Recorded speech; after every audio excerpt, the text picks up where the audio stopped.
আমার অন্ডকোষে একটা চাকা হয়েছে, বা আমার অন্ডকোষে একটা টিউমার হয়েছে, বা আমার অন্ডকোষ পেন করে ব্যথা করে। কয়টা পোলা আছে বাংলাদেশে যে মা বাবার কাছে শেয়ার করে যে তার অন্ডকোষে ব্যথা বা অন্ডকোষ ছোট বড় করে না? করে না।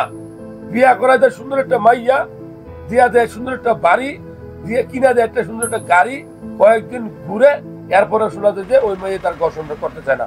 কেন জানেন?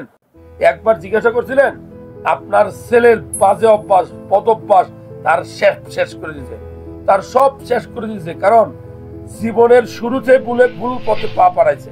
কিরকম? বাজে বন্ধু বান্ধবের পালায় পড়া খারাপ ভিডিও দেখা শুরু করছে। টিকটক বলেন, রিলস বলেন, আপনার শর্ট ভিডিও বলেন, এগুলোতে খারাপ ভিডিও আসে। এখন যদি আপনার ছেলে ছোট থেকে এগুলা দেখে হস্তমৈথুনে অভ্যস্ত হয়, রাত জাগাতে অভ্যস্ত হয়, তার ব্রেন কাজ করবে না, ব্রেন হবে ক্র্যাক করবে, ব্রেন থেকে টেস্টোস্টেরন হরমোন নিঃসরণ হয়।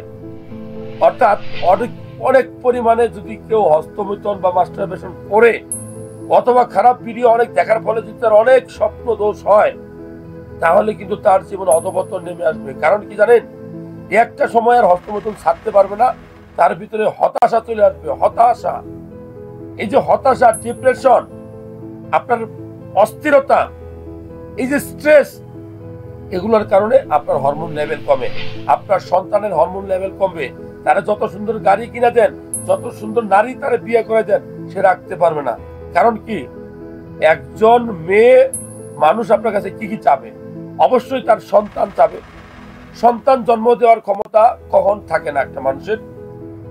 একটা মানুষের সন্তান জন্ম দেওয়ার ক্ষমতা তখনই থাকে না যখন সে সেক্সুয়াল মিলামিশা করতে পারে না, যখন তার পুরুষাঙ্গ স্ট্রং হয় না, ইরেক্ট হয় না, ইরেকটাইল ডিসফাংশনের মতো রোগে আক্রান্ত হয়ে যায়, প্রিমেচুর ইজাকুলেশন, মানে যেতেই পারে না, এবং শুক্রাণুর কোয়ালিটি খুব খারাপ থাকে, শুক্রাণুর পরিমাণ খুব কম থাকে, অথবা শুক্রাণুর নীল থাকে, তখন কোনোভাবেই সে বাবা হতে পারে না।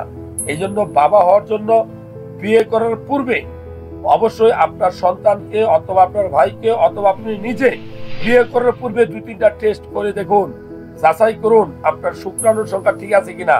সিমেন্ট টেস্ট করুন, আপনার শুক্রাণুর পরিমাণ ঠিক আছে, শুক্রাণুগুলো নড়াচড়া করে কিনা, অ্যাক্টিভ মটাইল কিনা, শুক্রাণুতে কোনো ইনফেকশন আছে কিনা, এটা আপনি দেখে নিন। এরপরে টেস্টোস্টেরন লেভেলটা দেখেন। টেস্টোস্টেরন লেভেলটা কেন দেখবেন? টেস্টোস্টেরন লেভেলটা এই জন্য দেখবেন যে টেস্টোস্টেরন লেভেল যদি কমে যায়, আপনার পুরুষত্ব কমে যাওয়ার সম্ভাবনা থাকবে, আপনার কোনো কিছুই ভালো লাগবে না, মেজাজ সব সময় খিটখিটে থাকবে।